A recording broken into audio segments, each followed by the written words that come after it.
Assalamualaikum warahmatullahi wabarakatuh. Perkenalkan dengan saya Nurul Samsia dengan nomor PPG 2056427 dan untuk mengadakan siklus 2 dengan materi penerapan Pancasila dalam konteks berbangsa dan bernegara.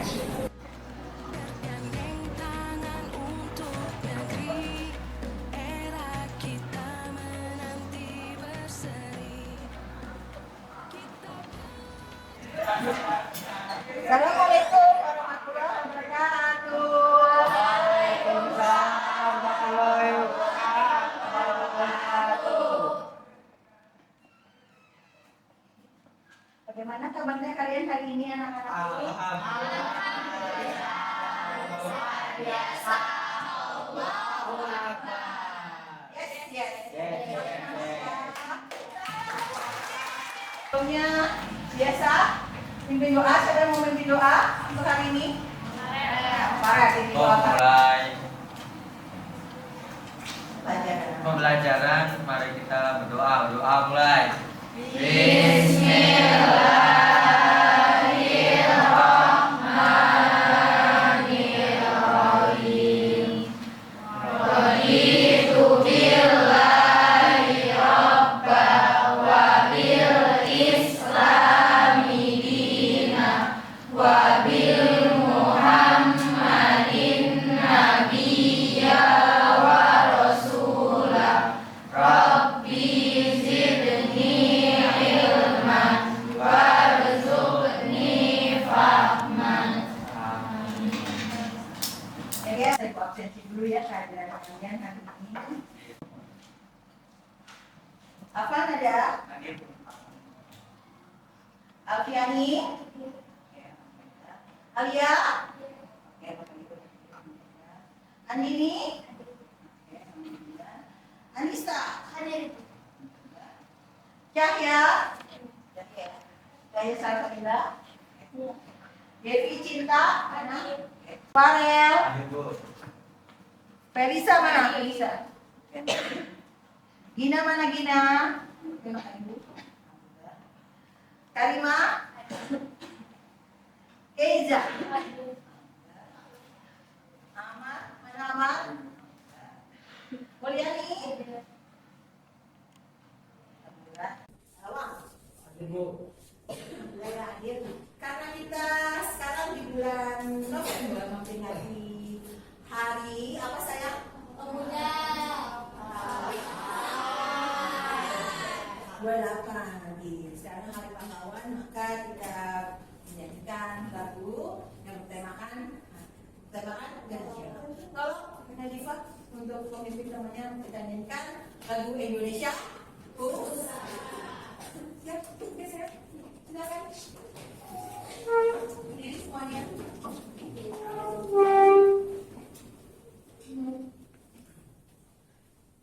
Sampai air menutup mata, Indonesia tanah air beta, pusaka Badinan Jaya, Indonesia sejak dulu kala selalu dipuja-puja bangsa. Di sana tempat lahir beta,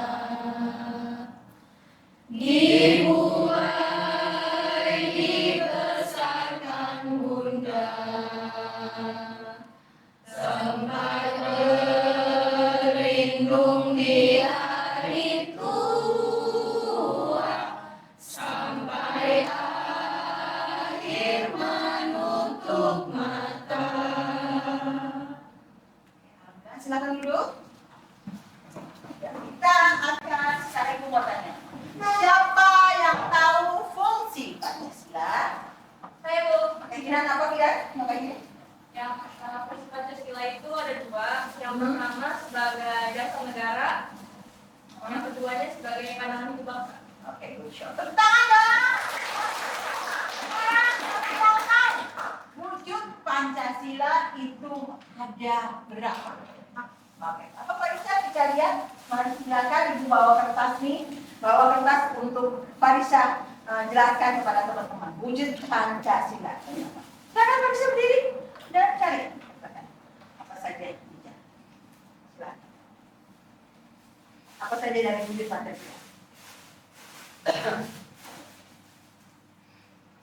Pancasila itu ada 6 nilai, ada 3 nilai yang disebut dalam Pancasila. Yang pertama nilai dasar. Nilai dasar itu kaitannya sama sila-sila yang ada dalam Pancasila. Pertama kan ketuhanan Yang Maha Esa, manusia yang adil dan beradab, persatuan Indonesia, kerakyatan, hikmah, kebijaksanaan dalam menjalankan perwakilan. Terus yang terakhirnya keadilan sosial bagi seluruh rakyat Indonesia. Terus yang kedua itu nilai instrumental. Kalau nilai instrumental ini kaitannya sama nilai-nilai yang menjabarkan nilai-nilai dasar itu. Nah, kaitannya juga sama undang-undang. Undang-undang kan ada 6 kan. Ada Undang-Undang 1945, Staf MPR, terus ada undang-undang, terus Perpu, Perpres sama Perda. Terus nilai praksis. Kalau nilai praksis ini nilai yang merealisasikan dari penjabaran nilai-nilai instrumental dalam kehidupan sehari-hari. Oke, tepuk tangan dong.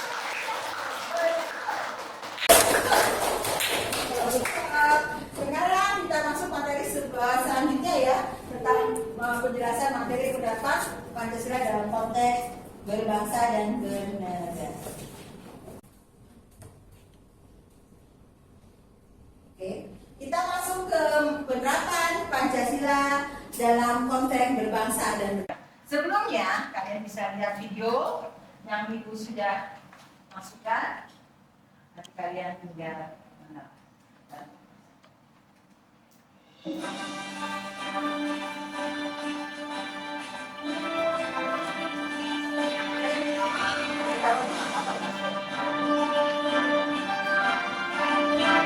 Pancasila. Ketuhanan Yang Maha Esa.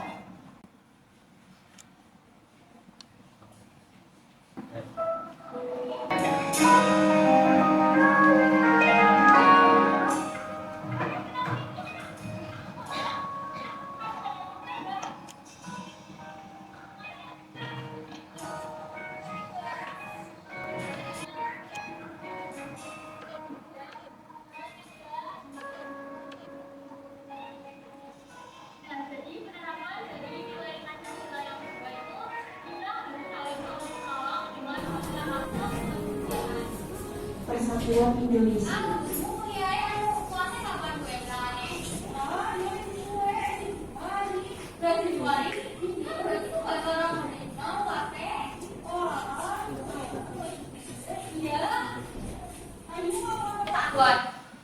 Kerakyatan yang dipimpin oleh hikmat kebijaksanaan dan kemanusiaan. Kalian tahu nggak kalau asal itu kan sekarang fikir? Ada kamu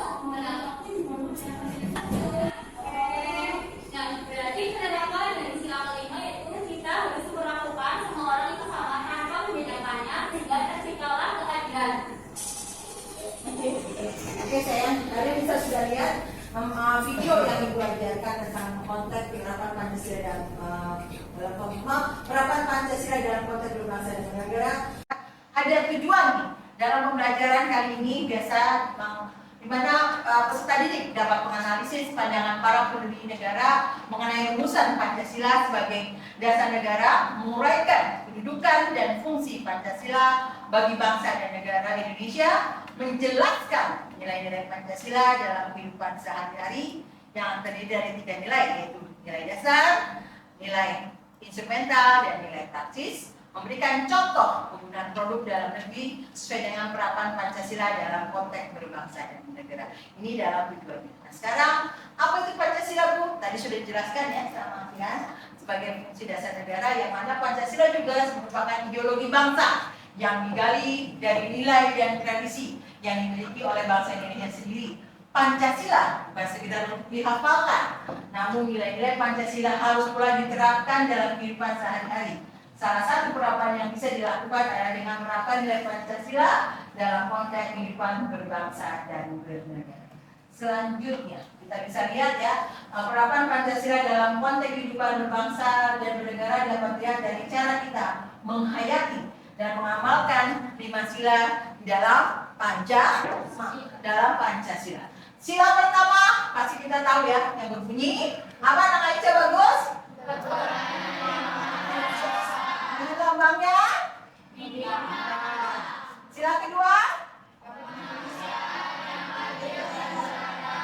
Lambangnya? Sila kelima? Keadilan sosial bagi seluruh rakyat Indonesia. Nah, ini sila di dalam Pancasila yang kalau penjelasannya dimaksud dengan nilai. Selanjutnya, berdasarkan tadi sudah penjabarkan dari nilai Pancasila ada 3 nilai ya, yaitu nilai dasar, instrumental, nilai praksis, di mana dalam konteks berbangsa sesuai Pancasila yang dimaksud dengan nilai dasar adalah nilai ketuhanan yang tadi, nilai kemanusiaan, nilai persatuan, nilai kerakyatan, nilai keadilan yang merupakan esensi dari sila-sila di dalam Pancasila yang bersifat universal sehingga terkandung cita-cita, tujuan dan nilai-nilai yang baik serta benar.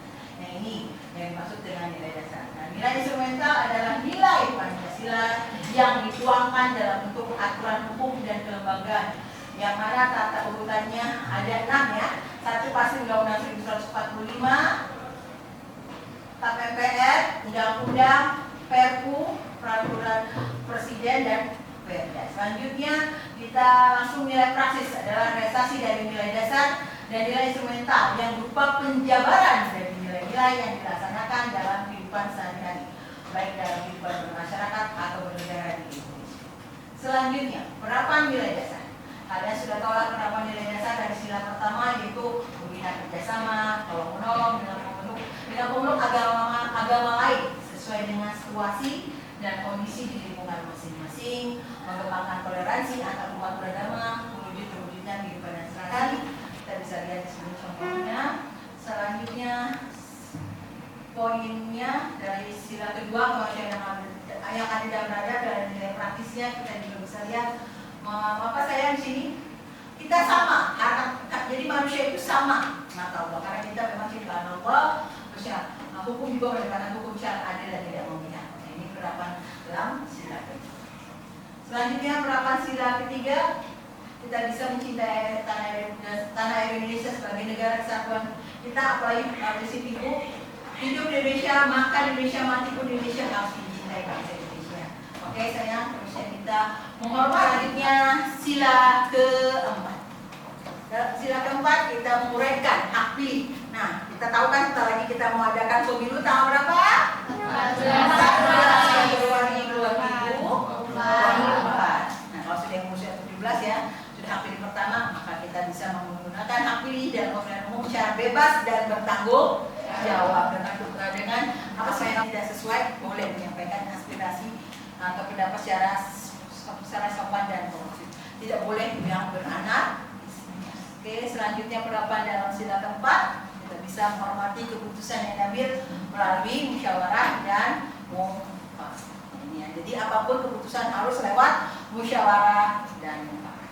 Bisa mengawasi kinerja pemerintah dan wakil rakyat secara kritis dan menyikapi perbedaan pendapat dan kemampuan ekonomi dengan sikap saling membantu dan tidak iri hati di beberapa dari sila ke. Ini sayangnya. Terusnya penerapan dalam sila kelima juga kita bisa lihat suka bekerja keras, ya tidak bersikap boros. Penerapan dari jadi sila kelima yang bekerja keras dan tidak bersikap. Jadi terima kasih. Tepuk tangan dong.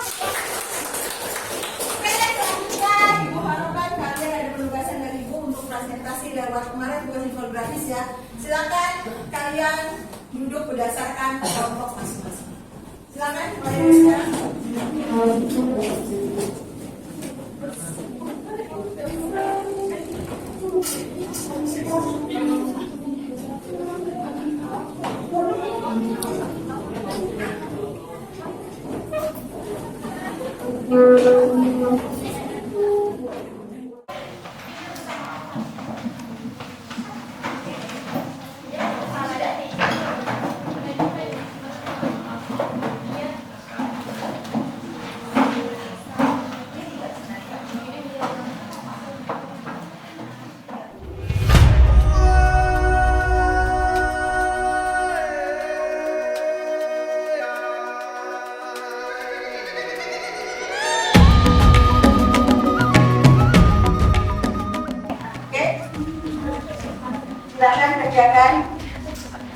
Ada yang mengaku ini ya, bukan penilaian tugas kalian harus ada sikapnya, pengetahuannya.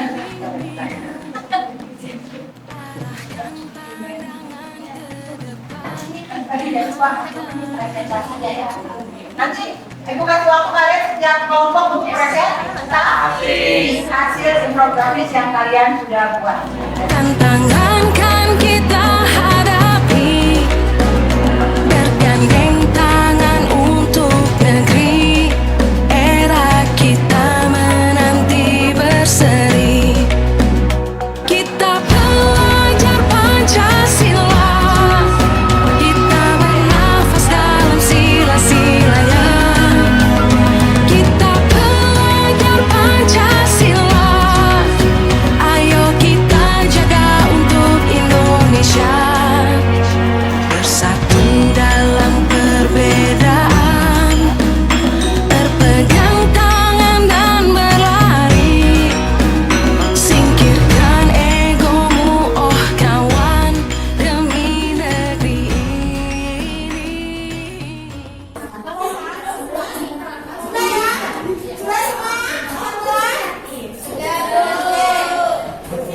Hilangkan rasa kalian ini kita sedikit cerita dulu, biarkan selalu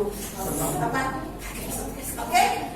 Kamu semuanya kita dengar semua dulu, let's speaking dulu, biar nggak tegang seperti lumayan barusan nanti barusan kita lagi materi oke ya?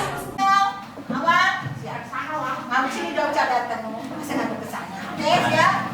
Tangan ke atas menggapai kita, tangan ke samping burung yang terbang, tangan ke depan ikan berenang, tangan ditinggal goyang-goyang. 1, 2, 3, siap belajar lagi. Siap?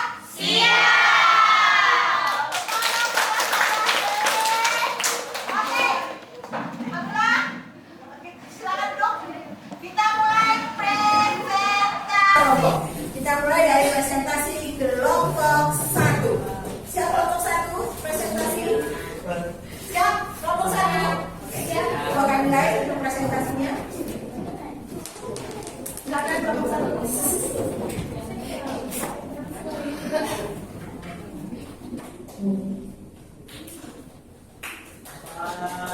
Sudah jadi satu. Enggak apa, biasanya nanti. Assalamualaikum warahmatullahi wabarakatuh. Waalaikumsalam warahmatullahi wabarakatuh. Kami dari kelompok 1 ingin mempresentasikan tentang hambatan dan tantangan penerapan Pancasila dalam berbangsa dan bernegara. Yang pertama, kurangnya penghargaan terhadap kemajuan yang bersifat teknologi. Yang kedua, kurangnya toleransi antar golongan. Yang ketiga, kurangnya kesadaran dari masyarakat Indonesia terhadap ancaman dan gangguan dari luar. Yang keempat itu adanya ketidakpuasan terhadap ketimpangan dan ketidaksemerataan hasil-hasil pembangunan. Yang kelima, rendahnya kesadaran berbangsa dan bernegara. Berikutnya yaitu tantangan penerapan Pancasila dalam berbangsa dan bernegara. Yang ke-1 ada beragam agama yang dianut oleh masyarakat di Indonesia, saling menghargai perbedaan beragama, masyarakat yang malas beribadah, masyarakat kurang bersifat toleran. Yang kedua ada penggambaran yang tidak mengakui persamaan derajat manusia dan bisa dapat bersama adanya budaya asing dan bisa mengirim opini yang membuat tidak enak melakukan tindakan yang tidak berguna. Sila ketiga, kecintaan terhadap budaya asing, fanatisme terhadap budaya asing. Oke, tepuk tangan dong. Kelompok 2 presentasi. Silakan duduk kelompok 1. Ya, terima kasih. Wassalamualaikum warahmatullahi We are the best. wabarakatuh.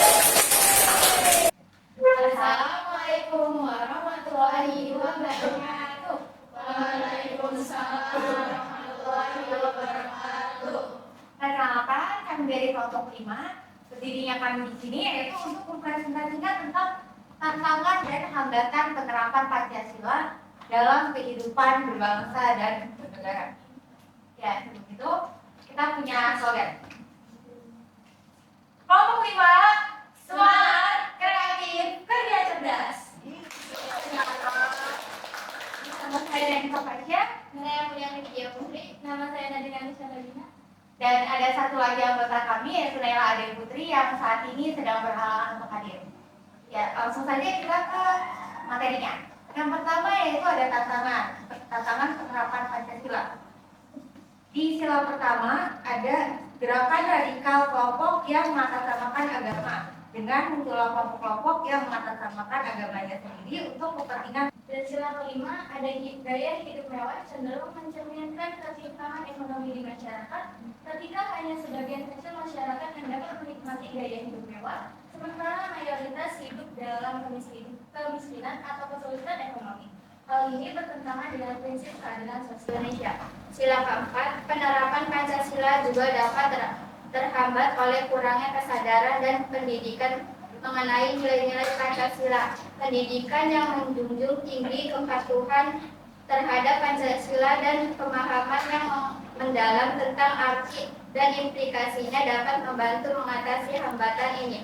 Sila kelima, Pancasila menekankan pentingnya keadilan sosial bagi seluruh rakyat Indonesia, namun ketidakadilan sosial seperti kesenjangan ekonomi, akses terbatas terhadap pendidikan dan layanan kesehatan, serta diskriminasi sosial dapat menghambat tercapainya tujuan keadilan sosial yang diinginkan.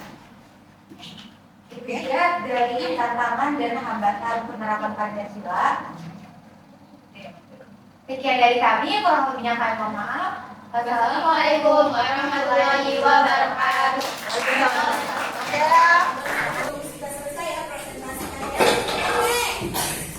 Siapa yang bisa ngasih kesimpulan untuk saat ini? Materi saat ini oke. Oke, kamu silakan ke sini.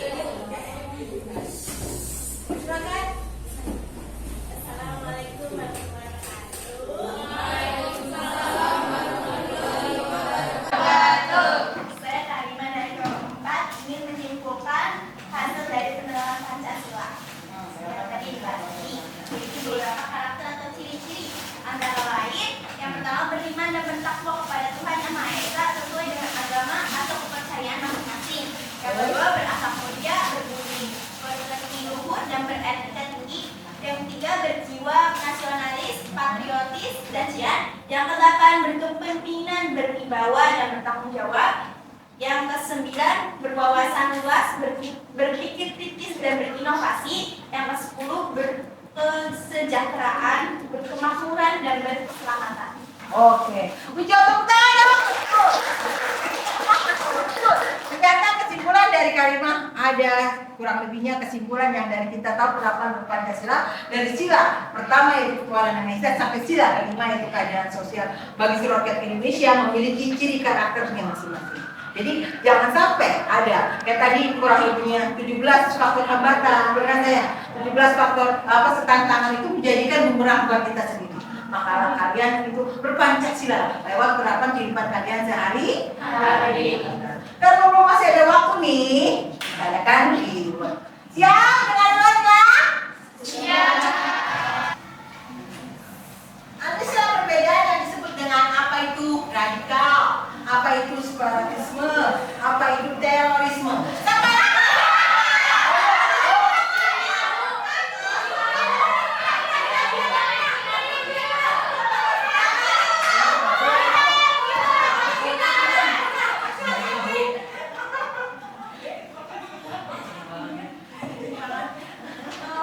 oke, silakan kita silakan. Radikal adalah pemahaman atau perilaku menggunakan kekerasan dalam mensikapi perbedaan, memecahkan masalah atau pencapaian tujuan lewat tindakan kekerasan.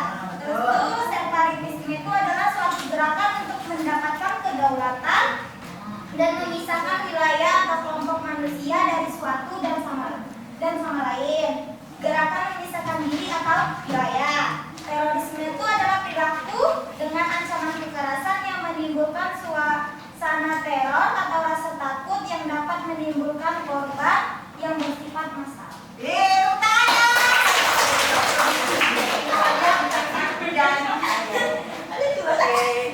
Selanjutnya, tadinya baru satu nih, siapa yang bisa? Silakan. Satu, radikalisme, separatisme dan terorisme. Dua, maksudnya di hukum modern. Maksudnya hukum modern merupakan kaidah norma sosial yang ada di masyarakat Indonesia. 3, korupsi. 4, konflik sosial, 5, ajaran sara, suku, agama, dan ras. Oke,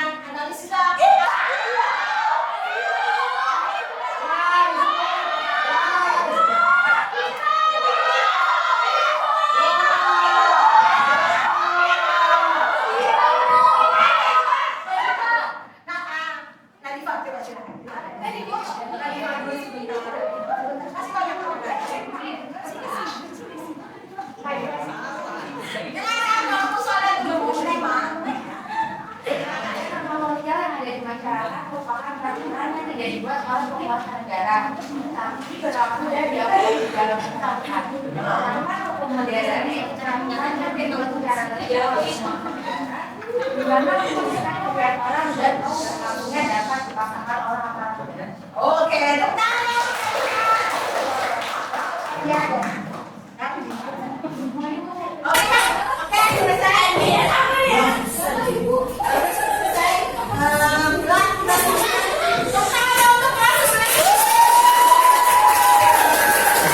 Jangan lupa, tugasnya ada sudah ibu kirimkan dari Google Form paling mengumpulkan kebutuhannya. Sebelum kita mengakhiri pembelajaran kali ini ada sedikit pantun. Ada pohon jati, pohon cemara. Kita bilang, adalah generasi muda yang membahana, tapi tidak lupa jati diri bangsa. Oke,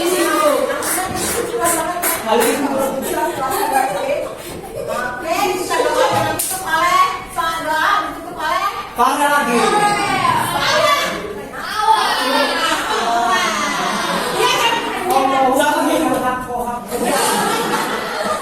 Oke, catatan dulu. Ya, betul. Kita tutup dengan doa.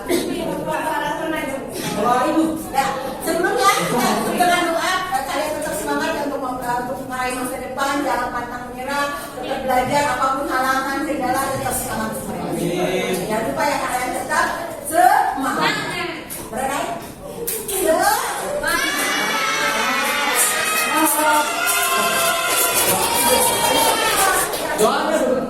Sebelum pulang mari kita baca doa Allahumma arina